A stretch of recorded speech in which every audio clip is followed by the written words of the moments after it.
عمران خان کی پارٹی پاکستان تحریک انصاف کے ہزاروں کارکن 26 نومبر کو اس مقام پر جمع ہوئے۔ اسی شام حکومت کی جانب سے ایک گرینڈ آپریشن کیا گیا، جس کے بعد یہاں جمع کراؤڈ منتشر ہو گیا۔ لیکن یہ سب اتنا سمپل نہیں تھا، کیونکہ اس آپریشن کے بعد پی ٹی آئی اور حکومت کی جانب سے مختلف دعوے سامنے آ رہے ہیں۔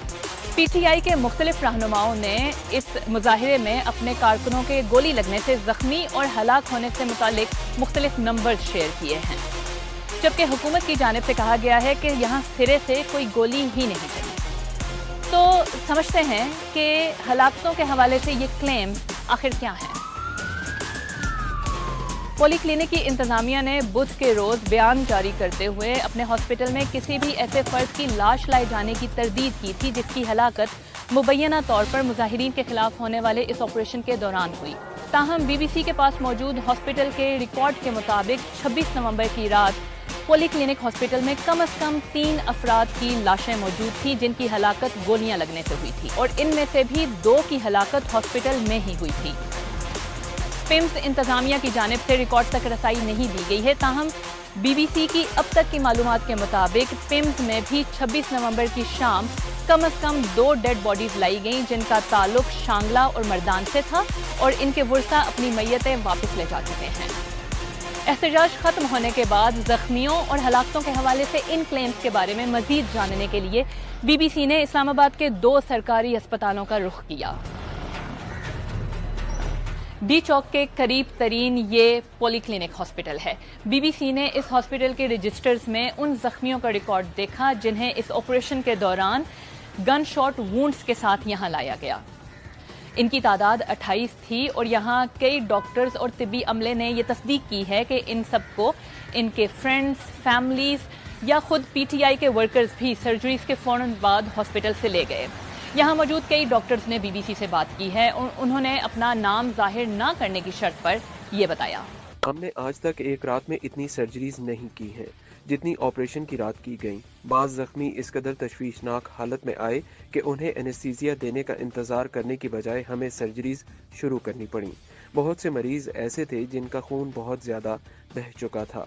ہمارے پاس گزشتہ رات کم از کم 45 اور 55 کے درمیان ایسے شہری لائے گئے جنہیں گولیاں لگی تھیں۔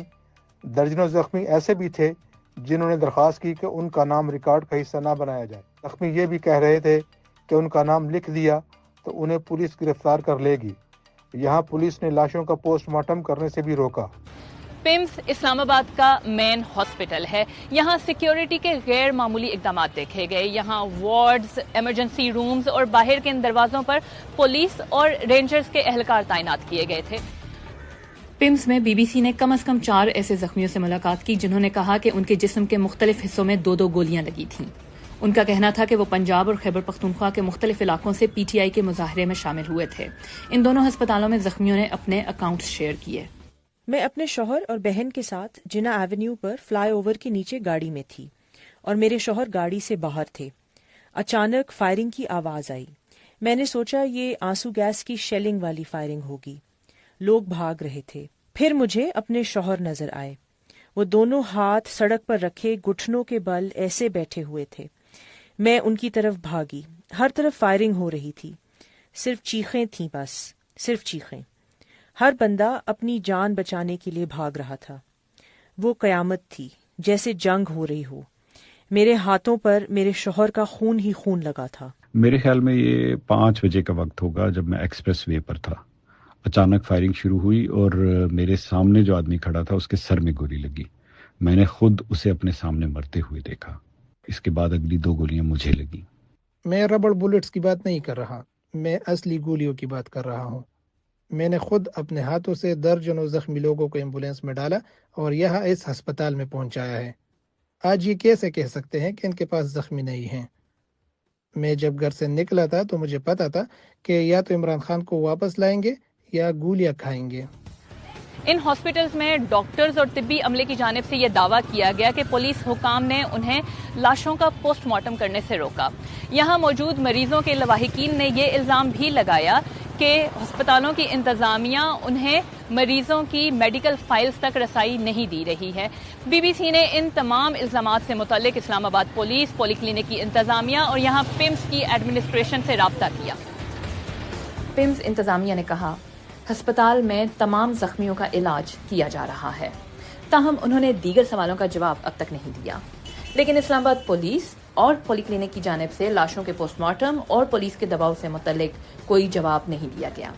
اسی تمام انفارمیشن کے بارے میں بی بی سی سے بات کرتے ہوئے حکومتی وزیر عطا تارڑ نے تمام الزامات کی تردید کی اور اسے پروپیگنڈا قرار دیا۔ The hospital authorities, both the hospitals, Polyclinic Hospital and secondly the PIMS Hospital, both have denied receiving any dead bodies or any gunshot wound victims. Secondly, there was no live ammunition. I think certain medical professionals, they've made their political affiliation very clear. There's a Young Doctors Association affiliated with the PTI. So I'm not sure which medical professionals you're talking about, but I can confirm that the medical superintendent, the hospital in charge and the health ministry have issued written information regarding this and they've categorically denied this.